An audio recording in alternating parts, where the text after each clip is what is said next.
¿vale? El segundo punto del tema, pues lo que nos habla, seguimos siempre de alguna manera desagregando entre los distintos conceptos que se exponen en el marco conceptual, ¿vale? Repito que como el marco conceptual lo que nos presentaba era un poco cuál es el mapa, la guía de la norma que va a regir, que va a regular la norma contable, ¿vale? Entonces, por un lado tenemos las cualidades de la información financiera y por otro los principios contables. Bien, es decir que el objetivo de la información financiera sea presentar o sea proporcionar información útil para la toma de decisiones, está bien, pero es un propósito un poco, una definición un poco vaga. ¿Y cómo vamos a alcanzar esto? Entonces, pues el plan nos marca una serie de atributos, de requisitos que deben cumplir la información financiera, ¿vale? Que de alguna manera la información financiera en su conjunto lo que nos debe es de guardar un equilibrio entre estos cuatro parámetros. La información debe ser relevante, fiable, comparable y clara. De esos cuatro características cualitativas que se espera, que se busca en la información financiera, en la información contable, las dos primeras, la relevancia y fiabilidad, son las características, digamos, primarias, las principales, mientras que comparabilidad y claridad pues son otros atributos, son ya atributos secundarios. Hay que tener en cuenta que, bueno, a veces, como veremos, el satisfacer todas las, o un atributo puede ir en detrimento de otro.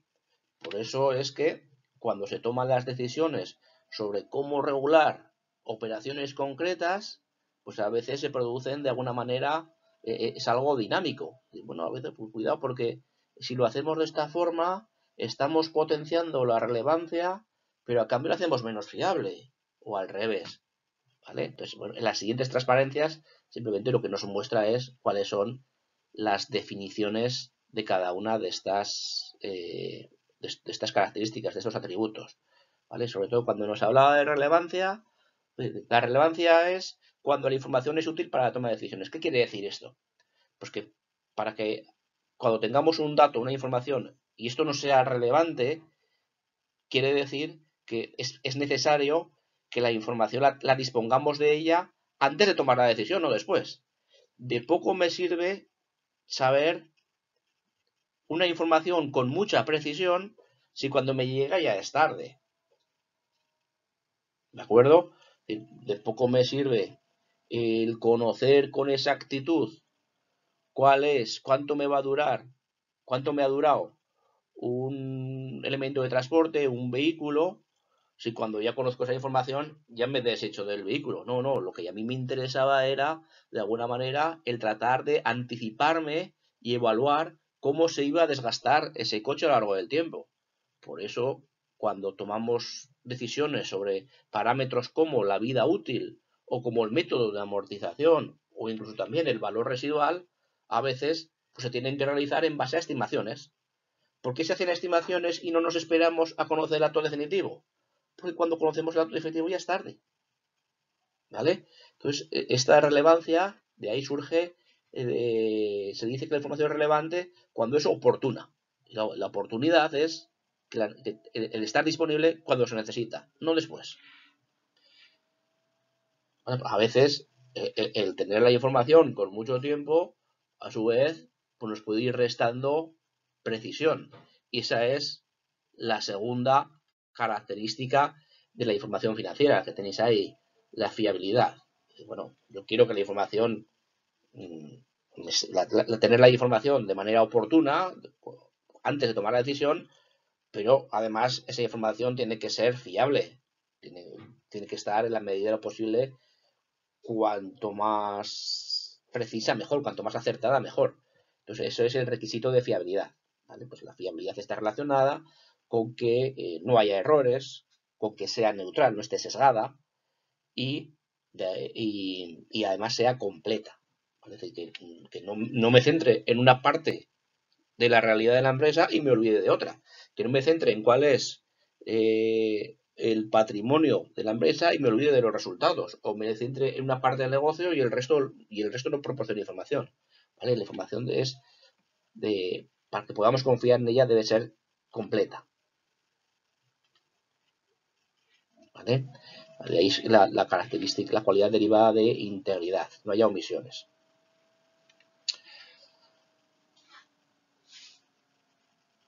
Pues la comparabilidad, como su propio nombre indica, pues claro, que la información además debe ser comparable. ¿Vale? ¿Comparable con quién? Comparable consigo mismo, que se elabore la información con los mismos criterios a lo largo del tiempo para que pueda comparar la información de unos estados financieros con la información de los siguientes y de sus anteriores, y también que en la medida de lo posible sea comparable con el resto de empresas. ¿Vale? De ahí viene la importancia de la normalización a la hora de establecer comportamientos homogéneos que permitan, bueno, en la medida en la cual todos utilicemos el mismo lenguaje, pues todos podremos entender mucho mejor. ¿Vale? Veremos el hecho de ese requisito de comparabilidad, pues entre otras cosas, de alguna forma es la justificación o se materializa en el hecho de que cuando presentemos en todos los estados financieros siempre nos debe aparecer la información del último ejercicio y la del anterior, para ya en un simple vistazo de las cuentas anuales de este año el poder comparar la evolución con el año anterior. Pero de poco serviría el comparar los datos si esos datos no han sido elaborados de acuerdo a los mismos criterios. Si un año amortizo un coche en 10 años y al año siguiente lo utilizo que la vida útil es de 20, pues en realidad no voy a poder comparar el dato de un año con el del siguiente porque hemos cambiado los ingredientes, los parámetros con los cuales se han hecho los cálculos. ¿Vale? Pues por eso, en base a esta característica cualitativa de la comparabilidad, veremos que se desarrolla un principio contable de uniformidad. Y la última característica básica cualitativa de la información financiera es la claridad.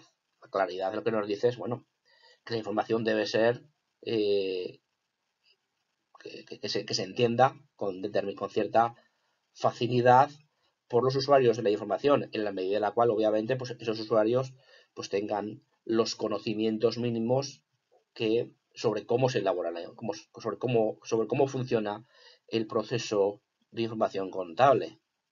¿De acuerdo? Esa claridad pues también de alguna manera pues, nos justifica a la hora de delimitar cuáles son los contenidos de la información. ¿Vale? No podemos desagregar en todos los estados financieros toda la información, ¿vale? Porque eso nos generaría una confusión. A veces el exceso de información genera desinformación. Bueno, pues eso nos significa que en general se vayan proporcionando las cifras de manera agregada. Cuando tengo un balance, pues lo desagrego en activo no corriente, activo corriente. Dentro del activo no corriente, pues podría desagregar en inmovilizado, intangible, material y financiero, pero no mucho más, porque si ya tengo que desagregar dentro del inmovilizado material, en el balance, todos los elementos de transporte que tengo, todos los ordenadores que tengo, eso va a ser un jaleo, ¿vale? Porque al final voy a perder el rastro, voy a perder un poco cuál es el sentido que busca la información. ¿Vale? A partir de ahí, ya a través con la información de la balance más la información complementaria que me proporcione la memoria, pues ya ya me permitirá ir profundizando en aquellos elementos que consideremos necesarios. ¿Vale? Como corolario final del marco conceptual, pues se desprenden una serie de principios contables, ¿vale? Los principios son las guías, las ideas genéricas que de alguna manera hacia las cuales debe de estar enfocada, pues en este caso la información contable. Cuando hablamos cuáles son mis principios, pues mis principios son mis ideas base, mis guías, ¿vale? Mis pautas que me generan mi forma de actuar. Bueno, pues en la normativa contable, pues también de alguna forma hay una serie de asunciones, de principios, que son los que sobre los cuales deben de velar la información que presentamos. Y estos principios son los siguientes. Usted tenéis aquí la transparencia. El de empresa en funcionamiento, el de devengo, el de uniformidad, prudencia, no compensación e importancia relativa. ¿Vale? Cuando hablamos de empresa en funcionamiento, lo que se dice es, bueno, la información financiera o las cuentas anuales se presentan bajo la hipótesis de que la vida de la empresa es ilimitada, que no estamos en un periodo de liquidación, ¿vale? Porque si salimos de esa asunción, ya las normas, los parámetros con los cuales se presenta la información ya no nos va a ser útil, ¿vale? ¿Qué se materializa? ¿En qué se plasma? Por ejemplo, eso nos permite justificar que cuando tengamos los elementos del activo, la mayor parte y del balance en general, se presenten inicialmente por su coste de adquisición, a coste histórico, ¿vale? Esto solo tiene sentido si es que mi objetivo no es vender estos activos. Mi objetivo es ir utilizándolos en el proceso productivo. Y por tanto, no me interesa cuánto valen, sino cómo se van consumiendo para todos esos factores productivos ir transformándolos en el producto o servicio que presto. Pero si estuviéramos hablando de una empresa que está en concurso de acreedores, que está en liquidación, pues entonces en ese caso no me sirve el coste histórico. Lo que me sirve es cuánto valen en este momento porque la voy a liquidar. ¿Vale? Por eso, esto es uno de los principales elementos que vigilan los auditores cuando van a revisar las cuentas anuales. ¿Se cumple el principio de empresa en funcionamiento? Si se cumple el principio de empresa en funcionamiento, pues entonces se pueden leer e interpretar el resto de cuentas anuales de acuerdo a las normas contables aplicables.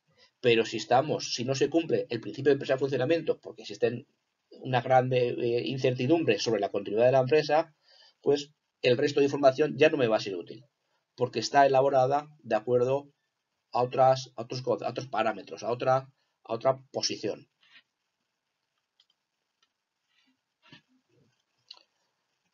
El siguiente principio contable, digamos, bajo mi punto de vista, es el principal de la contabilidad, aunque luego el marco conceptual no establece ahí una priorización de principios contables, sino que todos están al mismo nivel. Pero bueno, el principio de devengo sí que nos es, digamos, una característica propia de la contabilidad, ¿no? Lo que nos está diciendo es que las transacciones, los hechos económicos y en particular los ingresos y gastos se deben de imputar, se deben reconocer en el momento en el cual se produce el hecho económico, no independientemente de cuándo se producen los cobros y pagos. ¿De acuerdo? Esto es importante. Y aquí la variación de la riqueza de la empresa no se va a medir en función de cuál es la variación del dinero que tiene, sino cuál es la variación de su patrimonio, de cuál es la variación de su riqueza. Por tanto, eso nos va a justificar que los ingresos pueda producirse un desfase con los cobros y los gastos con los pagos. Esto es importante, es decir, aquí no me da igual cuando se produzca el cobro o el pago, porque el propio derecho de cobro, obligación de pago, para mí va a ser un activo o un pasivo, sino cómo esta operación, esta transacción, qué efecto ha tenido sobre el patrimonio. Siguiente criterio es el que estaba vinculado con la característica cualitativa de comparabilidad que hemos visto antes, y es el de uniformidad. Y el de uniformidad lo que nos dice es, para aquellas circunstancias, para aquellos casos en los cuales la norma nos permita una cierta discrecionalidad a la hora de elegir un tratamiento contable, o definir un parámetro, pues esto debe mantenerse a lo largo del tiempo, a no ser que haya alguna causa económica justificada que justifique el cambio, que justifique en un momento determinado, oye, pues mira, en su momento aposté porque esto iba a tener una vida útil de 10 años, pero bueno, ya estamos en el año 8 y veo que esto me va a durar bastante más. Por tanto, bueno, en ese caso estaría justificado el cambio del parámetro de la vida útil de 10 a 15 años, por ejemplo. ¿De acuerdo? Pero suele ser situaciones excepcionales. En general, una vez que elegimos un criterio, lo que debemos mantener a lo largo del tiempo para que, de alguna manera, fomentar la comparabilidad, para que la información pueda ser comparable, que era una de las características que se busca de la información. ¿Vale? Ahí tenemos que dice, de alterarse estos supuestos, podrá modificarse el criterio en tal caso si las circunstancias lo justifican y habrá que hacerlo constar, habrá que mencionarlo en la memoria indicando, pues bueno, este cambio de criterio que hemos adoptado, qué variación produce las cuentas anuales respecto a la continuidad del criterio anterior.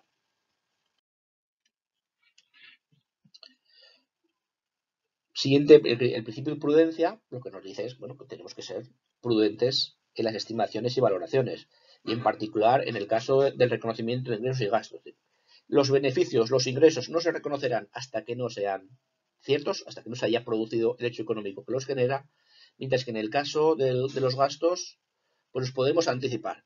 Tenemos la obligación de anticiparnos y reconocer gastos, aun cuando no tengamos la certeza absoluta de que se vayan a producir, pero sí haya evidencias de riesgo claras. ¿Vale?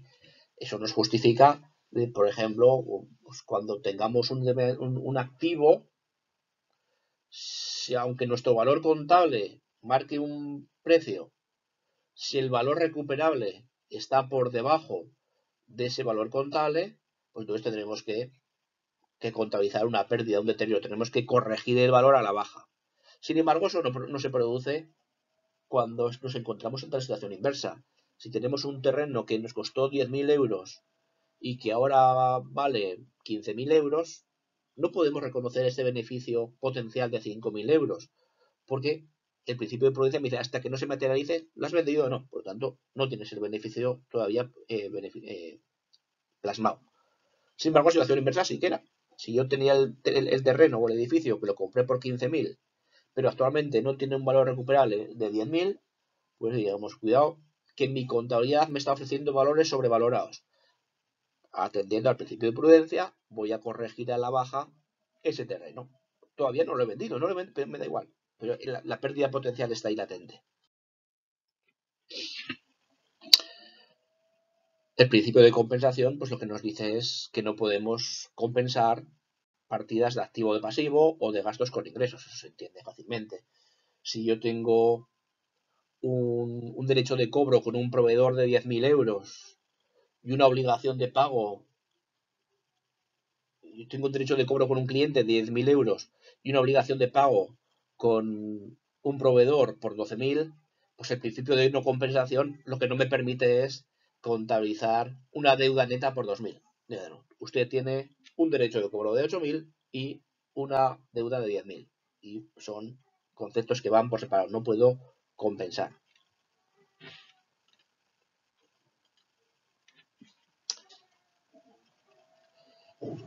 Y el siguiente principio, la importancia relativa, pues también es muy importante y es en el cual se basan los auditores también, que le denominan de materialidad. Es decir, bueno, en ocasiones pues es entendible el no aplicar estrictamente alguno de los criterios anteriores cuando la importancia relativa de los mismos, cuando el coste de seguirlo a rajatabla es mayor que al beneficio incremental que me proporciona la precisión de la información. Yo me compro una grapadora, me cuesta 3 euros.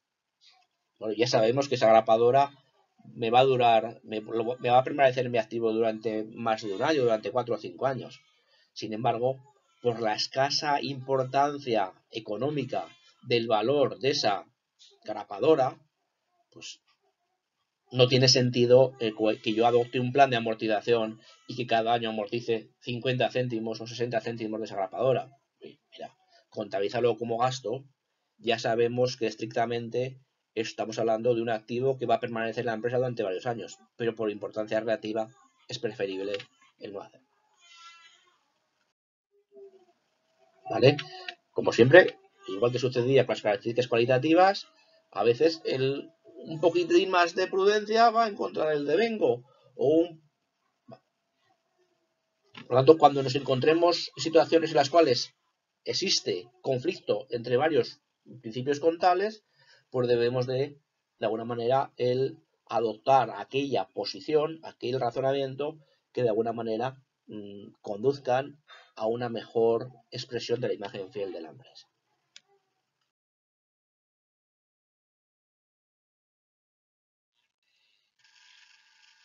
La aplicación de los principios contables en distintas situaciones, o cuáles son, digamos, los debates que se pueden establecer y pues cuál es la solución adoptada o cuál es de alguna forma la posición que una entidad podría tener. Una empresa compra un ordenador que va a utilizar durante 3 años. Cada año recoge en la cuenta de pérdidas y ganancias un tercio de su valor para captar la depreciación del mismo, a pesar de que el valor del mercado del bien se reduce ya al 50% del primer año. Bueno, aquí, si nos ciñéramos al principio de prudencia, el principio de prudencia me diría, oye, que ya desde el primer año el ordenador vale menos que lo que tenemos contabilizado, porque contablemente cada año, al final del primer año, se habría depreciado un tercio y todavía tendríamos 2/3 de valor. Sin embargo, su valor de mercado sería la mitad. Por tanto, si nos ciñéramos al principio de prudencia, esto nos empujaría a disminuir el valor, a hacer un deterioro para ajustar el valor al 50%. Sin embargo, por otro lado tenemos el principio de devengo, que me dice, oye, cuidado, es que en este caso mi objetivo no es vender el ordenador antes de los 3 años. Yo voy a utilizar el ordenador durante 3 años y por tanto este ordenador, independientemente de que su valor de mercado sea inferior a como yo lo tengo contabilizado, su valor en uso sigue siendo el que yo tenía previsto. Por tanto, en aras de aplicación del principio de prudencia, el principio de devengo, pues estaría justificado el mantener las valoraciones de acuerdo a la depreciación lineal en 3 años. ¿Vale? Porque este razonamiento, de alguna manera, me proporciona una información más fiable, más precisa con la situación financiera de la empresa que si nos ceñimos al de prudencia.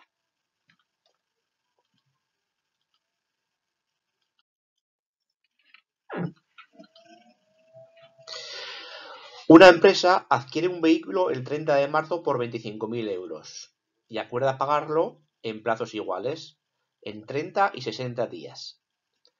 ¿Cuándo debe reconocerse en el activo la adquisición del vehículo? Bueno, pues por aplicación del principio de devengo, el activo se debe reconocer en el momento en el cual se adquiere el coche, independientemente de que se pague más tarde. ¿Vale? Porque el hecho económico de la compra del coche se produce el 30 de marzo. A partir del 30 de marzo, la empresa ya tiene a su disposición y bajo su control el vehículo. Bueno, otra cosa es que en el momento en el cual, a la vez que adquiere el coche, se le va a generar una deuda de 25.000 euros. Me incrementará el activo en 25.000 euros y también me incrementará el pasivo en 25.000 euros. Cuando pague la mitad del coche a los 30 días, se me disminuirá el activo bancos en 12.500 y también me disminuirá la deuda en 12.500 y lo mismo 60 días. Pero la adquisición del coche la tenemos por aplicación del principio de devengo desde el momento en el cual se formaliza la compra, desde el momento en el cual lo tenemos a nuestra disposición. Una empresa adquiere una máquina. Se estima que la máquina es capaz de durar 5 años.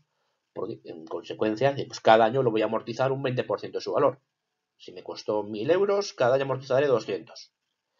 Sin embargo, al final del segundo año disminuye el ritmo de producción, porque decide ampliar la vida útil de la máquina a 10 años.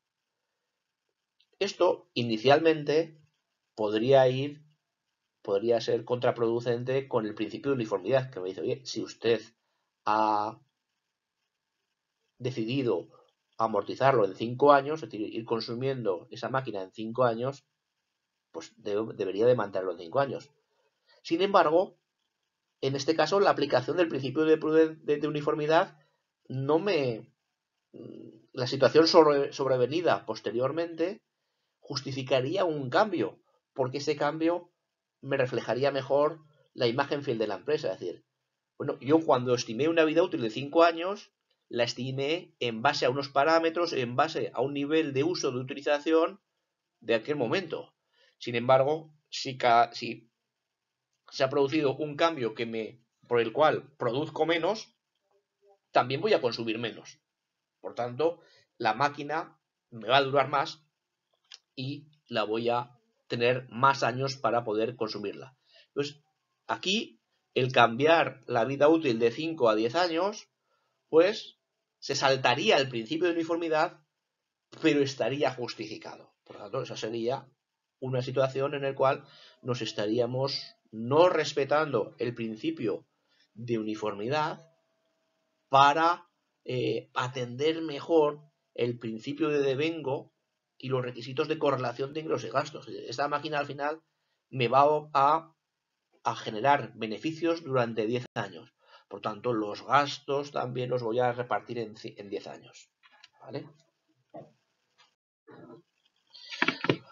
Una empresa adquiere un terreno por 1.200.000 y posteriormente se recalifica la zona a zona urbanizable, por lo cual se incrementa su valor a 2 millones de euros. Bueno, en este caso, la aplicación del principio de prudencia diría, no.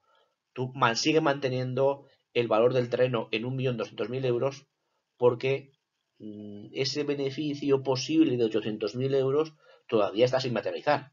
En el momento en el cual tú formalices un contrato de venta por 2 millones o por el precio que sea, crea el beneficio.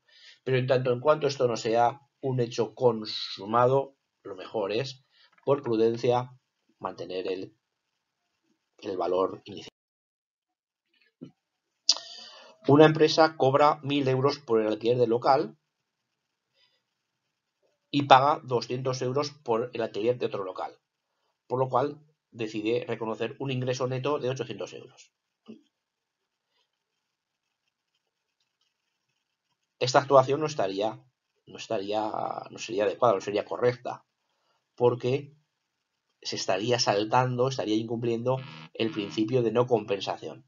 No podemos compensar un ingreso de 1.000 euros con un gasto de 200. En la cuenta de precios y ganancias tendremos que reconocer el ingreso de una actividad por 1.000 y el gasto de otra por 200. Y bueno, y en la empresa de la grapadora, pues ya veríamos que en este caso, pues priorizaríamos el principio de importancia relativa. Es decir, bueno, aunque de acuerdo al devengo tendría sentido esos 5 euros repartirlos a lo largo de varios años, la importancia relativa me dice, oye, contabilizarlo como gasto de este año y